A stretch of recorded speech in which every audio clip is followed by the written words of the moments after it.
Thambi Srinath, you have 8 minutes. 79வது வரவு செலவு திட்டத்திலே கௌரவ பிரதி சபாநாயகர் அவர்களுக்கும் வணக்கத்தை தெரிவித்துக் கொண்டு இந்த சட்டம் ஒழுங்கு மற்றும் தேசிய ஒருமைப்பாடு சம்பந்தமான விவாதத்திலே சட்டம் ஒழுங்கு துறைக்காக 80.2 பில்லியன் ரூபாய் ஒதுக்கப்பட்டிருக்கின்ற நிலையில் நீதிமன்ற செயற்பாடுகளுக்காக நீதித்துறைக்காக 16.1 பில்லியன் ஒதுக்கப்பட்டிருக்கின்றது. அந்த வகையிலே பல்வேறுபட்ட அபிவிருத்தி செயற்பாடுகள் நிதி ஒதுக்கல் செயற்பாடுகள் இடம்பெற்றிருக்கின்ற இந்த வேளையிலே நாம் பிரதிநிதித்துவப்படுத்துகின்ற இந்த மட்டக்களப்பு மாவட்டம் சம்பந்தமாகவும் பல்வேறு வகையான அபிவிருத்தி திட்டங்களை முன்னெடுக்க வேண்டிய தேவை இருப்பதை நான் இங்கு சுட்டிக்காட்ட விரும்புகின்றேன். மட்டக்களப்பு மாவட்டத்திலே மட்டக்களப்பு மாவட்ட நீதிமன்றம் இருக்கின்றது. அதற்கு அப்பால் களுவாஞ்சிக்குடி, வாழைச்சேனை, ஏறாவூர் போன்ற இடங்களிலே மஜிஸ்ட்ரேட் கோர்ட் நீதிவான் நீதிமன்றம் இருக்கின்றது. இந்த இடத்திலே மட்டக்களப்பு மாவட்டத்துக்குரிய மாவட்ட நீதிமன்றத்திலும் களுவாஞ்சிக்குடி மாவட்ட மஜிஸ்ட்ரேட் கோர்ட்டிலும் மட்டுமே நிலையான கட்டிடங்கள் இருக்கின்றன. மற்றும் வாழைச்சேனை இடத்திலே ஒரு தற்காலிக கட்டிடத்தில் இயங்குகின்றது. அங்கு புதிய கட்டிடம் ஒன்று அமைப்பதற்கான செயற்பாடுகள் நடைபெறுகின்ற பொழுதிலும் அது ஒரு மந்த கதியிலே நடைபெற்று கொண்டிருக்கின்றது. அந்த விடயத்தை நீதியமைச்சர் தன் கருத்தில் கொண்டு மிக விரைவாக அதனை கட்டி முடிப்பதற்கும் தொழிற்பாடு செய்வதற்கும் ஆரம்பிக்க வேண்டிய தேவை இருக்கின்றது. ஏறாவூர் நீதிமன்றத்தை பொறுத்தளவிலே 20 வருட கால பழமையான ஒரு மிக சிறிய கட்டிடத்திலே இயங்கிக் கொண்டிருக்கின்றது. அங்கு மிக நெருக்கடியான ஒரு நிலை இருக்கின்றது. சான்று பொருட்களை வைப்பதற்கான எந்த இடவசதியும் இருக்கவில்லை. அருகிலுள்ள கோயில் வளாகத்திலே அந்த சான்று பொருட்கள் இடப்படுகின்றன. மற்றும் நீதிமன்ற செயற்பாடுகள் ஒரு நெருக்கடியான சந்தர்ப்பத்தில் இருக்கின்றது. இதற்கும் எதிர்வரும் காலங்களிலே உரிய காணி ஒதுக்கப்பட்டு புதிய இடத்திலே அந்த கட்டிடம் நீதிமன்ற வளாகம் அமைக்கப்பட வேண்டிய தேவை இருக்கின்றது. அதற்கு அப்பால் வாகரை பிரதேசத்திலே ஒரு நிலையான நீதிமன்றம் இல்லை சுற்றுலா நீதிமன்றம் ஒன்று இருக்கின்றது. அது மாதத்திலே 1ஆம் 3ஆம் புதன்கிழமையிலே மட்டும் இயங்கி வருகின்றது. ஒரு தற்காலிக பாதுகாப்பற்ற கட்டிடத்திலே இயங்கிக் கொண்டிருக்கின்றது. கடந்த ஒரு குறிப்பிட்ட காலத்துக்குள்ளே கட்டிட சிதைவுகள் ஏற்பட்ட நிலைமையும் காணக்கூடியதாக இருக்கின்றது. அங்கு குடிநீர் வசதியோ உரிய மலசல கூட வசதியோ இல்லை. நீதிபதிகள் கூட தண்ணீரை கொண்டு சென்று குடிக்க வேண்டிய ஒரு நிலை இருக்கின்றது. இவ்வாறான நிலைமைகள் மாற்றியமைக்கப்பட வேண்டிய தேவையும் இருக்கின்றது. மட்டக்களப்பு மாவட்டத்தை பொறுத்தளவில் பாரிய நிலப்பிரதேசம் இருக்கின்ற இடங்கள் அந்த தூர இருந்து வருகின்ற மக்களுக்கு அந்த சேவைகளை வழங்குவதற்காக இந்த விடயங்களை நீதியமைச்சர் கவனத்தில் கொண்டு உரிய நடவடிக்கை எடுக்க வேண்டிய தேவை இருக்கின்றது. அதற்கு அப்பால் ஆளணி பற்றாக்குறை மிக பாரிய அளவு இருக்கின்றது. அங்கு மட்டக்களப்பு மாவட்ட நீதிமன்றத்திலே இருக்கின்ற பதிவாளர் தற்போது ஓய்வு பெற இருக்கின்றார். மற்றும் இன்னொரு மாவட்ட நீதிமன்றத்திலே பதிவாளர் இல்லை. வாழைச்சேனை ஏறாவூர் பதிவுகளுக்கு தற்காலிக அடிப்படையிலே கடமையாற்றி கொண்டிருக்கின்றார்கள். தேவையான ஆளணி வளம் இல்லாமல் நீதிமன்ற செயற்பாடுகளை கிரமமாக முன்னெடுப்பதிலே பாரிய பிரச்சனை இருக்கின்றது. மக்கள் அந்த இடங்களிலே அவதிக்குள்ளாக வேண்டிய தேவை இருக்கின்றது. ஆகவே இந்த கட்டட நிர்மாண பணிகள் மற்றும் ஆளணி பற்றாக்குறையை நிவர்த்தி செய்வதற்கான செயற்பாடுகளை எடுப்பதாக நீதியமைச்சர் இந்த வரவு செலவு திட்ட ஆரம்பத்தில் குறிப்பிட்டிருந்தார்.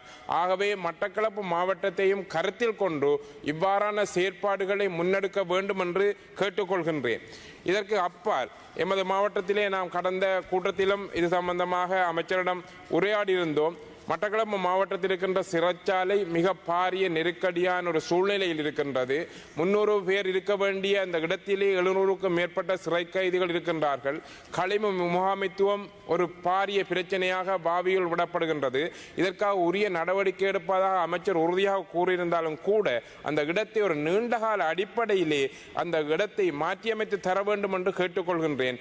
ஏனென்றால் மாநகர எல்லைக்குள்ளே 15 ஏக்கர் காணி ஒதுக்கப்பட்டிருக்கின்றது. நீண்டகால அடிப்படையில் ஏனும் அருகிலே போதனா வைத்தியசாலை இருக்கின்றது. இந்த விடயத்தை மிக கருத்தில் கொண்டு இந்த நடவடிக்கை எதிர்காலத்திலே முன்னெடுக்க வேண்டிய தேவை இருக்கின்றது.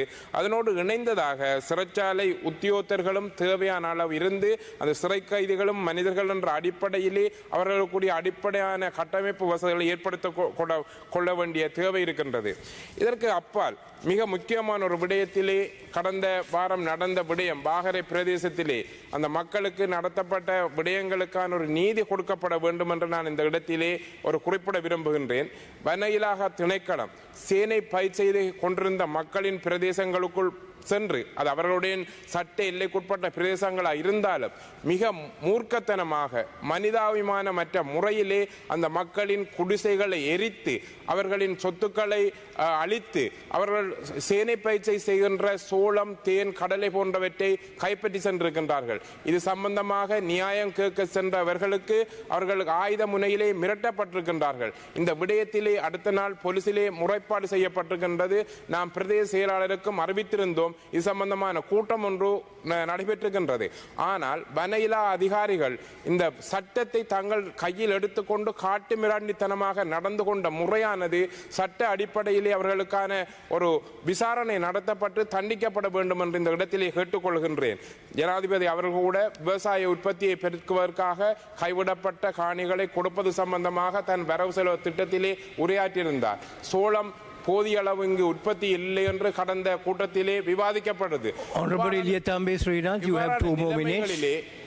இவ்வாறான நிலைமைகளிலே தங்கள் வாழ்வாதாரத்துக்காக அடிப்படையாக பயிர் செய்கின்ற மக்கள் ஒரு அதிகாரிகளினால் மிக மோசமான முறையிலே மனிதாயமற்ற முறையிலே நடத்தப்பட்ட விடயத்தை ஒரு நீதியான முறையிலே அணுக வேண்டும். அதற்கு அப்பால் தேசிய ஒருமைப்பாடு என்ற அடிப்படையிலே எமது தமிழ் பேசும் இனத்துக்காக இந்த நீதி பொறிமுறை கடந்த யுத்த காலத்தில் ஏற்பட்ட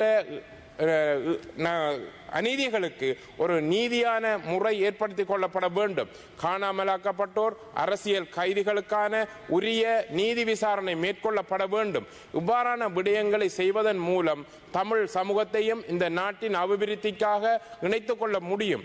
தமிழ் வடக்கு கிழக்கு பேசும் பகுதிகளிலே அவர்களை இணைத்துக் கொள்வதன் மூலமே அதிகார பயிர்வினை கொடுப்பதன் மூலமே அவர்களுக்கான ஒரு நீதியான தேசிய ரீதியிலே அரசியல் உரிமைகளையும் பொருளாதார உரிமைகளையும் கொடுப்பதிலே நாட்டிலே எதிர்காலத்திலே ஒரு சுபிட்சமான முறையை கட்டியெழுப்ப முடியும். இவ்வாறான விடயங்களிலே தேசிய ஒருமைப்பாடு என்ற விடயத்திலே அதற்கு அப்பால் எங்கள் சக பாராளுமன்ற உறுப்பினர் கூறியது போன்று இந்த மொழி அமுலாக்கல் விடயத்திலும் கூட மிக கூடிய கவனம் செலுத்த வேண்டிய தேவை இருக்கின்றது. பல்வேறுபட்ட திணைக்களங்களிலே குறிப்பாக தற்காலத்திலும் வருகின்ற சேக்குலர்கள் சிங்கள மொழியில் மட்டும் இருப்பதாக பல இடங்களிலே இருந்து எங்களுக்கு சொல்கின்றார்கள்.